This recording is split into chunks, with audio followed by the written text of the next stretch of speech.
98.9 Chief. Bibia Kwe. Money Bibia Kwe. Yeshia Cho. Yeshia Chepa. Yeah. Yeah, my few say ya. Aha. Na abawasha o meti abawan ka cho. Aha. Sa. Did you say your china dey be about our life? Oh, okay. Hey, sir. I don't share your birthday, Anna. Oh, sir. Fanboy din the birthday. Oh, okay. Inti abawa ba baby kakra wa ha. Oba be champion you for. E wo radio no so. Aha.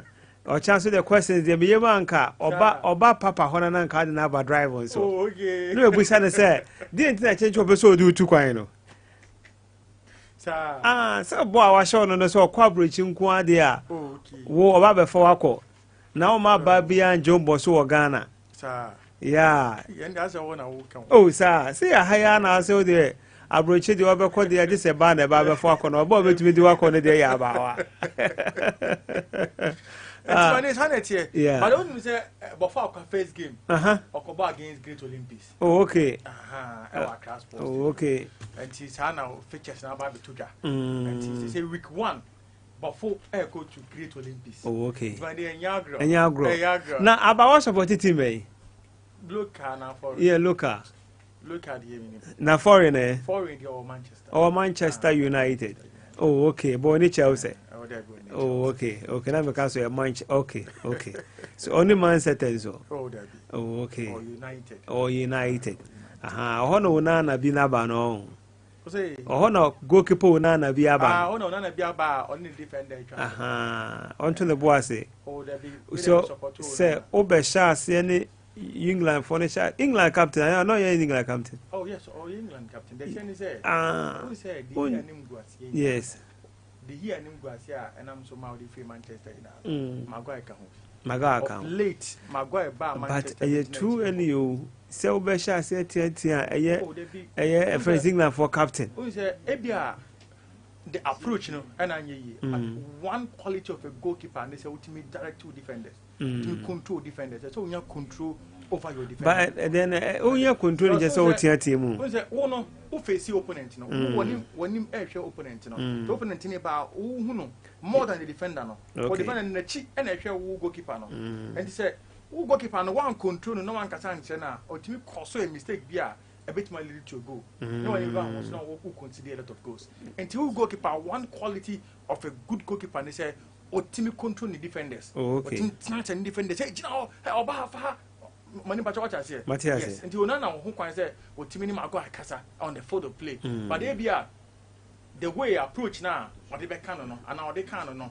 and am be questionable here but who can say a goalkeeper so team kasa che defender so because Harry Maguire na nkasa no say who no one really here I really here did obesha no hono obesha do ha just what mama opponent pass okay and that's obesha do it's Maguire dey who person you successful for the goalkeeper man you are also really here okay but dear me support to na oh support to na okay because and our wife for Manchester United support to na oh there be Manchester na nkasa no but I feel ko we you say kasa nka feel yanka ya me bie ko yanka be ware abawa I feel so ko we you mane dia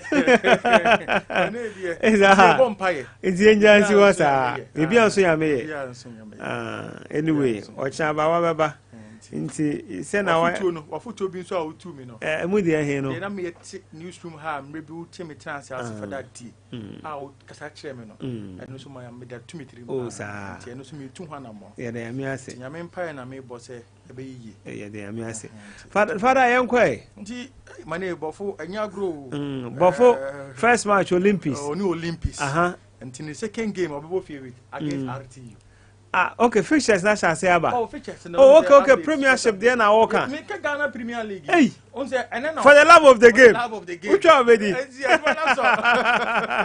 Or quite away with Olympics. But for first game or quite away to Great Olympics. Oh, but for me to about draw. But for team here boy on Wonders boy. Yes, 11 Wonders boy. So sound quite be no bomb. Oh, massa. Only best year draw. This almost is before. And a second match on where? Second match or both on where? Or shout to you. Or shout to you. Before shout to you. Before I saw a repair. Or shout to you. And this I want 70 here. Mate. See, I can't remember about no. Mate. Into my minja on a chance any uncle. Now before near a year Olympics dear. Only so last 2 years or had you in the just last season no Bressa. Yes. 1 or 2 B. Yeah. Last season you can almost say you. All of a sudden now. Yeah, say. And the same thing was the last season only Kimfesa. Yeah. Kimfesa I say ye. At the point in time like Kimfesa. Yeah, in the corner. And Yenum be no fan, they say, oh, my name is a debut. Yeah, the love of the game. But they're going to be saved or Bass or Revive and I'm fat. Go the young Beneko. Yeah, but what the young call before China, Yamabo Hanabede. Yeah, or tagging in your badu. Oh, okay. Yeah, we're tagging in your bad. One are the show. They will cast him. If you're not as Swiss, you do. I know. You're young quay. Well, Sompa 98.9 FM SU and in Brasson is Yatanasina and they had some passports update. It to me at the Abroad na Danny Nano Betway Aviator promo and Afe First Star Vision Enterprise Miso fruit drink and a Betway scratch and win promo. One more Anna Danny Nano or more Ekramimu Ametase at the some passports update and so it me at the Abroad na Yebram na Yadin come out to na fe ya dia 17 and so atimi at the abroad da yen chance from free Ghana Premier League na yendi sankomenya me ya doma next month Ghana Premier League you know and so atimi aba be chance na ajebo bedru fixtures of the Ghana Premier League now Ababe Toja. Now before some room now me the details now ma no coming when now yanda miso fruit drink say a sense yeah the orange aba yeah the grapes aba melons mango apples and the pineapples in anon yeah the be and so at the aba now the only fruit juice one more otim champa one the natural fruit juice now a miso fruit drink now when on odwani echemu and so our Sompa FM ha obenya dodona and so to sabako and our panoma and so oba Sompa FM ha wonsa ebetimi akabe leading supermarket bianso no wokwa wonsa ebeka miso fruit drink ni bi na obetima first and basis so 0246 270 0246 270 no about beje o miso fruit drink na niama to din e dia ma na miso no oni nua enenam na nua any 5G na 5G ni de eja echiato e the only energy drinker wonoma any side effect bia na ya the guarana ya the grapefruit ginseng any green tea and edi aye miso enya gokra and so ewo ehono enti brain Nebeji Omizo, now Fenia Mansono, intimidating and Famonti after hard days of work, the only energy drink I bet wow, Amania Matodin, Adiamano, and a miso fruit drink. One more Adalma, our First Star Vision Enterprise, Eka home, and I bet to a Veta promo, and I bet to scratch and win, Eka be, and our song for Fadal Ghandi to pay my pellet and Jordan, Martina Citizen passports update at the Abra, na yen Ramwe, na yen Shasem from Free Ghana Premier League, and Yano, a fixtures no, at Timiaban. Ababe Toja enya grokra na week 1 fixture and so etimi ababe Toja na said the tiene say bofa kwata no bobokono and so ababe jina kono na the first game all babe bonon woko Accra Sports Stadium na fe oni Accra Great Olympics and so atimi edi abani and so honoma enya grokra na the full fixtures of Ghana Premier League match day 1 no say and see etie na udwani echemu padia ayadia mediama and Accra Lions and ebebo na fe Lagos Cities and Kerala United at their boni RTU ebebo against the House of Folk and now fe Strateman FC and Bechem United at their boni FC Samatex and Adriana Stars Dreams FC and the Nations FC Asante Kotoko ebebo Heart of Lions El Kumasi Baba Manyara Sports Stadium. Now for Great Olympics at Accra Sports Stadium. And the Bofa Kwatano at their bunny anti Bofo first game after so many years. Our Division 1 now. And a Bofo Bepo against Great Olympics. Our Accra Sports Stadium now for Bekum Chelsea. And the Bibiani Gold Stars at their bunny channel. A week 1 fixture, sir. And also at Maba Ababeto now week 2. And so now Lions against Legon Cities. Now for Becho United. And the Dream FC Aboyana Stars. And the Mediama Karela Ebebo against Bekum Chelsea. Bibiani Gold Stars. Asante Kotoko. Heart of Lions. Great Olympics. Nations FC. And the Summer Tex 1996. House of Folk. And in Swataman FC. And week 2. And Swataman FC Bobo Kono. Airqua Wing. To Bobo Kwa friend House of Folk. Now for Bofa Kwatano at Nefi Apo against Real Tamale United. And week 2. But football. Sunyani Connection Park against RTU. And so our honor and Tishana and Chishano. And so SC at week 3. Now week 3 no. Dream Self Sibabofie against Instrataman FC na for Great Olympics and the Bibiani Gold Stars at their body na week 10 ni move the papa a sunset but for quarter no tinafie abo against Accra House of Folk and you know week 3 of the Ghana Premier League in Sunyani ba there aswari pebe but for quarter no but for ba against Accra House of Folk, and you know, Sawache Mubete, not Legon Cities, and Swabo against Adrian Stars, now for FC Summer Tex, and in Beton United, at the Bonnie Mediama, and in Nations FC, and now Ebebo Bekum Chelsea, and Sunny Accra Lions, RTU, and the Heart of Lions, Asante Kotoko, and the Karela, and now at the Air Bonnie, and so our quickly young brush it through our week 4, now week 4, so now Accra Lions, Asante Kotoko. Nations FC, Legon Cities, Beton United Mediama, Karela Great Olympics, House of Folk Dreams FC, Swataman FC Samatex, Bibiani Gold Stars RTU, Adriana Stars, Bekum Chelsea, and after Heart of Lions, Bofa Kwatano, and week 4, Bofa Kwatano team echo all the way to Pando, Aquacobo Pando, Heart of Lions, and so our Ehonom, and after week 5, and so on, Adia Sante Kotoko, Adriana Stars, Mediama, Swataman FC, Great Olympics, Accra Lions, Bekum Chelsea, Nations FC, Bofa Kwatano week 5, Ebetina Fie, Abo against Bibiani Gold Stars, RTU, and the Karela, Legon Cities, and in Beijing United, Heart of Lions, and in Heart of Folk, FC Summer Tex, and in Dreams FC. Now, young week 6, and so on.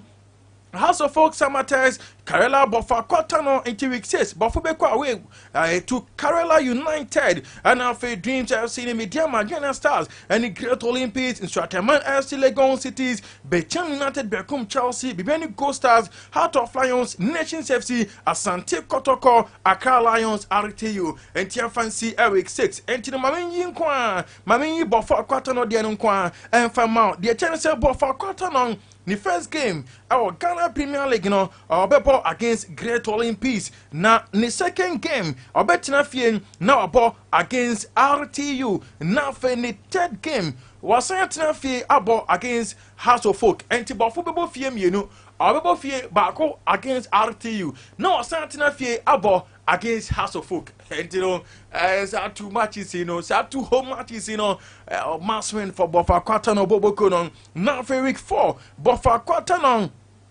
Assign Aquawe, Aquacobo against Heart of Lions, Ewo Ehonomo, now for week 5, Bofa Kwatano, and it Bibiani Gold Stars, Abo, now for week 6, Bofa Kwatano, Bobo Kuno, and so assign Aquawe, Aquabo against Karela United. And you know, wait, week 6, pay, I mean, Aduma, Ochma, the full fixtures now, and so a bit me at the Abro, and Tisana won't share on ACTA, Bofa against Olympics. Against RTU, against House of Folk, against Karela. Sa era honche shelo and so ABC Alco Ewa Holom and Sompa 98.9 FM as soon as so Egusia Hotel some passports update and yadi and 7 and so 80 and the Abra War and touch na full fixtures of the Ghana Premier League, you know, you build room now at the 17 at the abroad. Now we can bet the panel every week 3. Hey, Mubedo before against Hasselhoek Ergo Nation Park and Mubede Pa Enyagro. Now your father stories no and so and so and far and Montia Abrante friend Hafiz Wuta Konkoni and the Abranten Eramu and so our Tanzania no and in Abrante no shiny first training with the new club and so our Honoma and the Yamasuno a team atodin Adama Abrante friend Hafiz Wuta Konkoni and so our Honor now Sika Kono Ababonting Ababekasa na enchaya and honorable Mustafa Yusuf I didn't somehow do Babetoja and so say coach Sika Kono say Yina di and say Blasters Jumaneji I did free in Semuno all Kono office no the ministry no any share na minti no ekona wie no na just $100,000 choppable US dollars I don't need Sika and then no the ministry no adema coach Sika Kono and then no Sika Kono Ababonting Ababekasa says Sansema honorable sports minister Ekano no consembia nim and no crescent meeting echo so Abra Jumano Ojade to her Nemomu Sika the man no I oji Sika but Sika the man no and $100,000 are ending for Kaho and 7 no Nakita Sika Konon Dia ono so edia babetoja eno na papa efe no otia kenten ono no udi wani echemu our Ghana Football Association o team ejan na so be 15 good years team technical director at my Ghana Football Association na 2019 Kate Okwaku administration by a pair and just papa efe no otia kenten ye know and so edini free office na no na ene no otia kenten ababeto ababekasa na dio kaina and it say ene ya Kate esa fe no and I say, oh, your appointment, our Ghana Football Association, why crowd say, Ababesum, the Ghana Football Association, no, na Feniamansono, Artimi Atoding, at the Amayana, no, and the dear papa friend Samuel Otia Kenten, at the Ababetoja, na Ghana Premier League features, Ababetoja, Maboso, and so at the amount, na Yacha and Mane, Malta Guinness Women's Premier League, and so no pay 40 more, Yankopa season on the 27th of October, 2023 and the Malta Guinness Women's Premier League season and also with me Ashasia and Emman Yashasia somewhere 23rd of September no not just Emman Sunum Etimi Ashasia on the 27th of October and so I honor my known and it is free the Women's Premier League anymore. I don't come any be at the airtime on Sompa 98.9 FM. So now Yaya Mohammed, Branteno Aquaco Remu, Aquaco sign contract, and so I will a honum na and you know, Brant FM Yaya Mohammed the Remu to Boboka, yeah, friend on. Accra Lions. Now Yaya Mohammed, American answer me, you know, I'm all for against it. Luca, again, Stars player. Yaya Mohammed Dabi and you know Yaya Mohammed American one say we know a striker on also no not just Obertman 19-year-old now last season Obertman at the Tamale City Bobo Konuna and you know Branton from Tamale City Auromu to Accra Lions we know bia I just said the 19-year-old chap striker no Yaya Mohammed Eromu to Accra Lions Aqua Kobertman and so at the more I know and it yeah through eba and you know ya dia onkomani and so 8 at the Ardan on Sompa 98.9 FM. So First Vision Enterprise in Cancho say sales and after installation of CCTV camera padia a First Vision Enterprise DSTV multi-TV strong decoders I would go in nano a First Vision Enterprise and I made you one dance here and so at the Amau na area 1 and any JY appear and a D enemy Fryan on 0243 007-120 0243-007-120 and now says 020-9825777 020-9825777 a First Vision Enterprise ya just so near Pau Amania Mansono at me atodin at the amount quickly have a flight number 98.9 embossment Sompa FM and for in Remu our man for Amanso now ye bring one for my Sweden and I shall say and so at the free FIFA Women's Women's World Cup and also so na matches out one and a team so na the chair and it's Costa Rica and Mano boy against Zambia Emma Zambia minor a team she a Camian San Emma Costa Rica at Emo Bako African Emano a bomb modern papa a World Cup a Cosson na Japan Esha and 9 Emma Spain and so intimi anti Canada etna say Emma Australia a bomb a canum Emma chese anase a canine 4 a Canada minor and so intimi anti Ireland and in Nigeria a goalless draw and so our hodom anti wenum and a matches outdoor etimi abaso the Women's World Cup and so so I don't come any be etimi at the down war na any Saudi Arabia dodona and omodo mani echremu honoma wamu eko na lectures ababetoga and so and say Abrante fan Victor Osimhen Abrante no so no sikapudo pa be 140 million and no any sika any no udwani echemu pa dia Al Hilal Bobokono and so etebu down Adama Napoli Bobokono for Abrante fan Victor Osimhen and so our Hanomo and Napoli player Victor Osimhen dia if we na catch and so you know I don't come on be at the air down on Sompa 98.9 FM so and Yafri Victor Osimhen not catching on half a year torso at the 170 be at the Adan Padia and they equip at the Ababe Tuka na Domokan Alelic Football.com and so afaso and it said Chelsea for I made an offer for Brighton goalkeeper IFN Robert Sanchez so Munya goalkeeper no now for Obabe Boyman and so at the Bobokwaya for Chelsea and you know a Chelsea officially at the bed no Aquacotum and Domo China and it's a Napoli for a bet me accepted that bid no Nafi Abrante friend Robert Sanchez goalkeeper no Ababe Boyjuma and so at the Ama Bobokwa yeah for Chelsea and so our Hanumano and it if Chelsea and Nafi Brighton a catch for goalkeeper Robert Sanchez now according to the equip non Omuchemu Padia bid that Chelsea at the coin offer a very very lucrative and a possible say Brighton goalkeeper no a bet my baby Ramuna Fee while Boyjuma at the Ma Bobokwa yeah friend Chelsea and so our Hanumano and dia if you are a buy don't come on be at the down on Sompa 98.9 FM so Betway Aviator promo no and so Egiswa Echo so Odiane say be remo for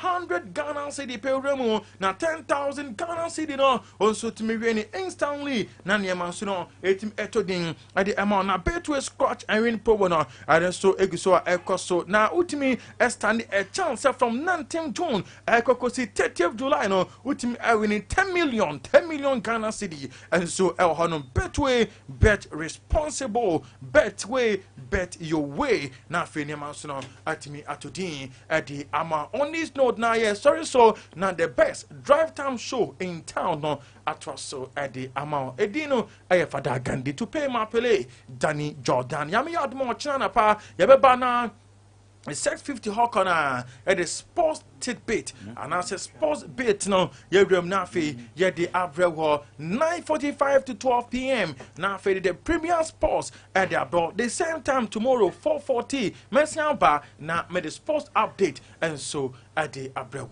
na somebody DJ Kazo P on the general manager Abuaji Bwadi ya BY and it say edit the drive time show no Eddie Bro. Now Mr. Brown enemy to Facebook. Me sorry so na dia catch us so macro.